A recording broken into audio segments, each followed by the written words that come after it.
Je hwnna chafo siachat ag studio CBBC ALBA a chadídoch go leor úna awn son Naidheachdan Neònach. Cyn Naidheachdan Neònach chaifer an yn glaschw y glachgig an yn box y pwsters an jechwyd yn Naidheachdan, brogan ure i'r faragi a ha cosioch irta hon agus gais yn sŵl siete na siachgain Calum. Ellen tach belecht táiseach le Seumas Sheumais a chair ghlacha an na boxe pusht a réad choltas bheit fiach an Naidheachdan a fosta ach stice Ellen. Maar a bhíh duine sa bí bheit Seumas Sheumais a bhaslachig agus charáir son éhach son coir.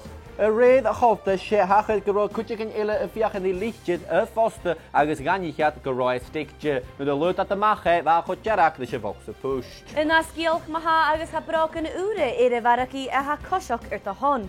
Nach gaf sin súl mar a chaiga Ellen de díachiad. Hi, Shenú! Brogan seo! Hi, Shenú! Brogan! Cúb seo! Shenú! Cúb seo!